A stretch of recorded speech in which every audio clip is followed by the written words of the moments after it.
And now for the latest on the escalating Israel-Hamas war. Israeli forces wage ground operations against Hamas in Gaza in what Israeli Prime Minister Benjamin Netanyahu called the second phase of the war. The IDF said that it struck over 450 terror targets during the past day. It added that the IDF fighter jets struck over 450 military targets belonging to the Hamas terrorist organization in the Gaza Strip. Earlier, speaking at a press conference in Tel Aviv, Netanyahu briefed about the ground invasion and warned that the fighting in Gaza would be long and difficult. He added that defeating Hamas was an existential test for Israel.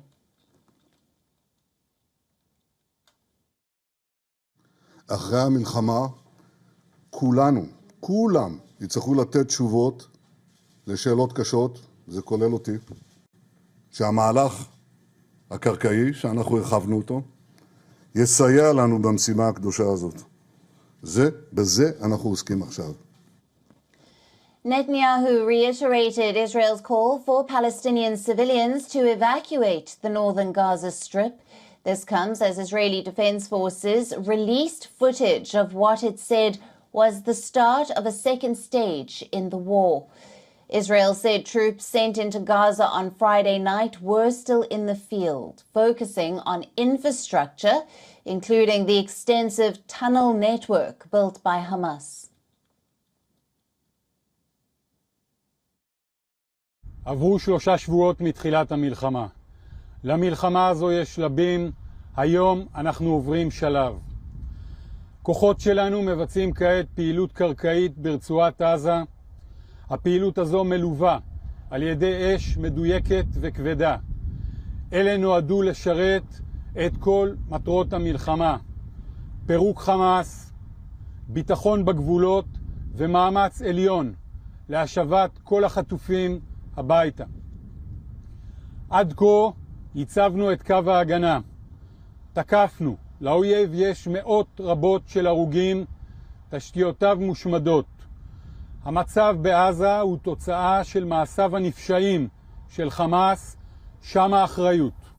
A tweet by Netanyahu's official account read that under no circumstances and at no stage was Prime Minister Netanyahu warned of war intentions on the part of Hamas.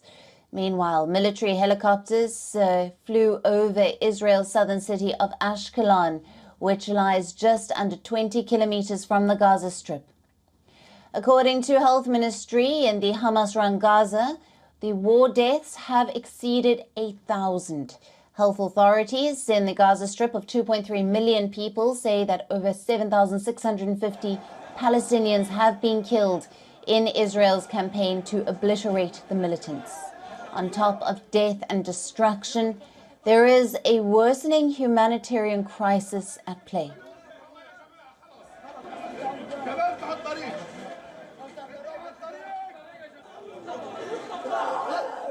Now, as the ground invasion continues, Israelis are protesting for the immediate release of hostages. Meanwhile, Hamas's leader in Gaza said the group stood ready to make an immediate exchange if Israel freed all the Palestinian prisoners it was holding, while Israel's military said that it has now counted 230 hostages taken to Gaza. Netanyahu made no commitment to any exchange deal, but assured hostage families Israel would exhaust every option to bring them home.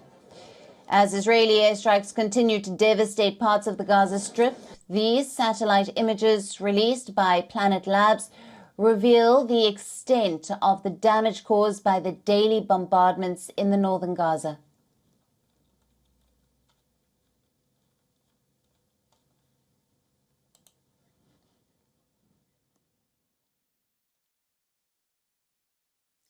Now, we earlier spoke to Dr. Malcolm Davis, a senior analyst in defense strategy and capability at the Australian Strategic Policy Institute, for the latest developments. Listen in. Well, look, I think we have to put this in the context that we are looking at a war here. And unfortunately, civilians are caught up in this, primarily because Hamas has refused to allow them to leave the area where the Israelis are going to come in their ground invasion. So we are looking at a very bad humanitarian situation.